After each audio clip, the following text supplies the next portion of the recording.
Now, if you zoom out, man, we got all these synthesizers. Uh-oh, I need to clean. I'm going to need to clean house, guys. Give me a second here. I'm going to get rid of some synthesizers here. We got things we don't even need. Boop. And boop. There we go. Okay. Now, if you're playing all these at once, they're going to kind of get in on top of each other. Sounds like it also has that crunch too. Some of you guys were complaining about this crunch. The reason is all of them are fighting for sounds. We need to make sure that these instruments have different sounds. So I'm going to turn off the top two rows. I'm just going to get a bass sound. Okay. Anyone know how to make this sound, which is our number 2? You can click on bass. Anyone know how to make this sound low like a bass? Anyone know? Put it in the chat box if you know how to do it. I've shown you guys this before. There's one of these knobs that you should be able to grab and turn, and it'll turn it down to be an extra low. Yeah, Ethan figured it out. You know this. Yeah, you change the octave. So you just have to go over to this octave button and go -1 or -2. -3 might be a little much. Let's listen. You can also turn off the wave too. That'll make it a little bit.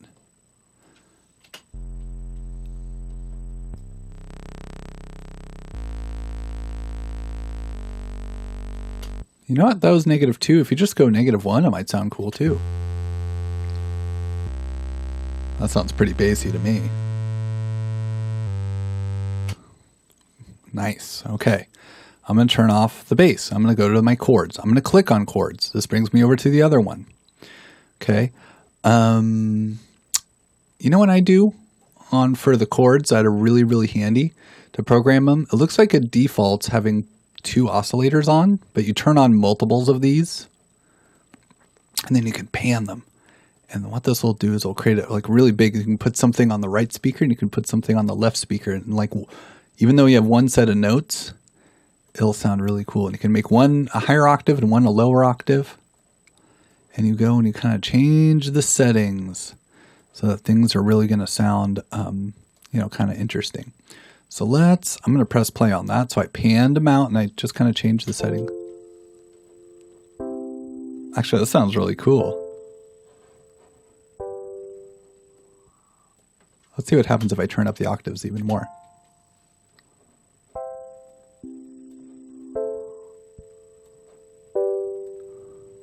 Don't forget remember, this is weeks and weeks ago that we learned how to do this, but ADSR.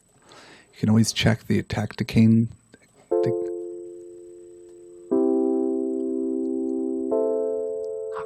That kind of brings up a different sound. So you might have to go back and remind yourself about some of these things that we've learned. Okay, now let's take a look at the melody. I'm going to click on melody. We're going to see what sort of sound we have. Now remember, we want to be able to hear our melody over everything, so we might need to turn some knobs to get a better sound from the melody. I'm going to bring it up an octave. I'm going to go octave 1. I also turned up the wave. Let's maybe...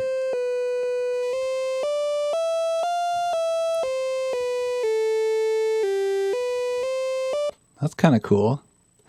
If you find that your sound for the melody is weird, spend some time on it. Spend 5 minutes making the sound.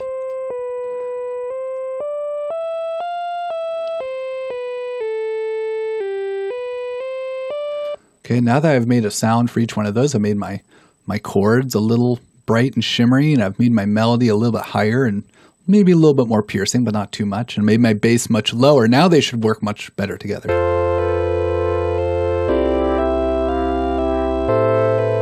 How much bigger does that sound? Hey, and check this out. Now it'll play on the next idea. Now let's hear the brown idea. Oh, I needed to move this. Now I need to move my brown idea over. Let's listen to the brown idea.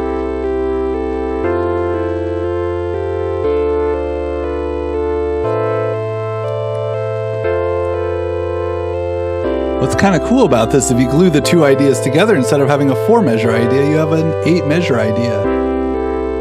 They feel like very different things, though.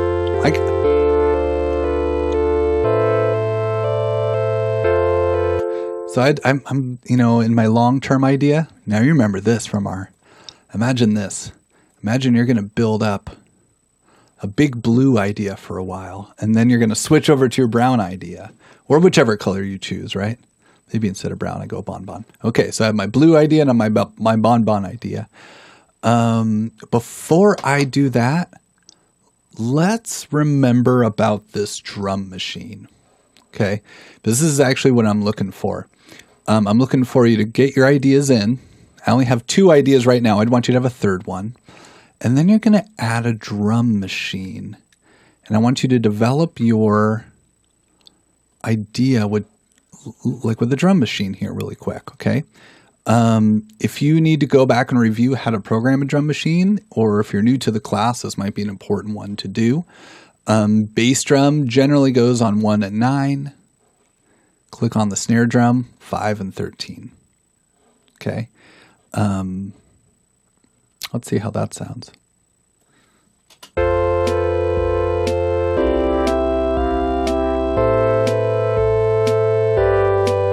And yes, Max, this is kind of what we're working on due Wednesday.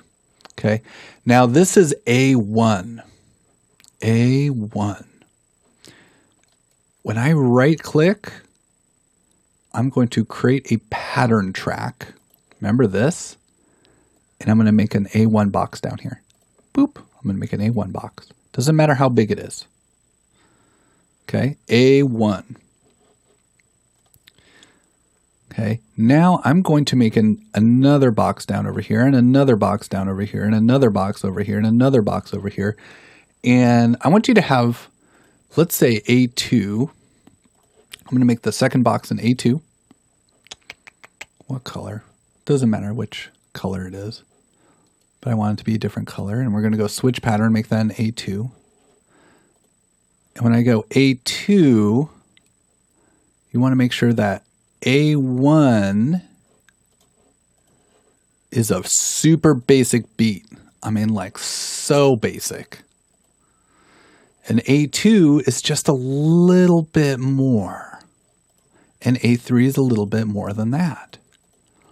So for my A2 beat, this is what I did. I added my A1, I just have kick and snare. I'm going to turn off my loop at the top. That's my A1 beat. Real simple. Here's my A2 beat. Just boom, click, boom, click. Okay, and then I need to make an A3. So I'll make this an A3, and I'm going to make it a different color. I know, guys, this all seems like a lot, but really all it is like organizing and then making a couple drum beats here. So A3. I think I'm going to keep my boom click 1 and 9. Snare is 5 and 13. Maybe I'll add an extra snare drum. And you know what? I'm just going to add more hi-hats. And I'm going to add one cymbal. There it is.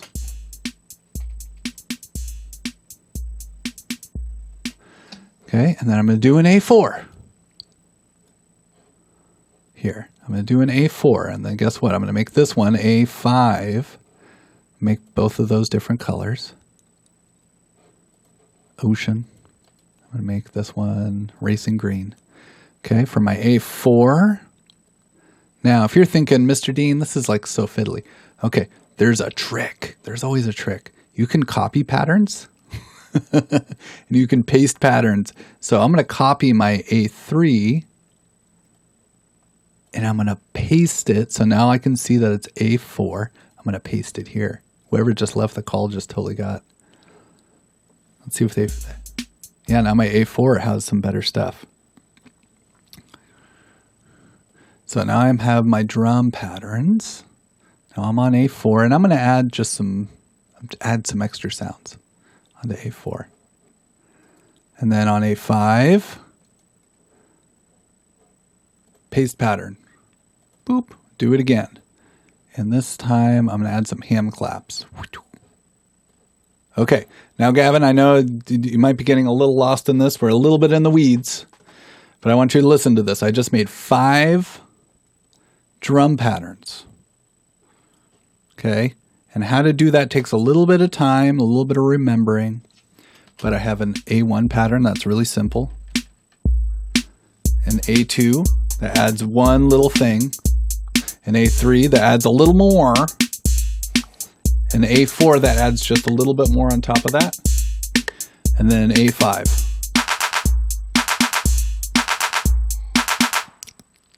And we're not even organizing right now. That's it. That's what we're looking for Wednesday. Okay? I'm looking for, and I don't even want it organized. Okay? We're not building a track. This is the halfway mark.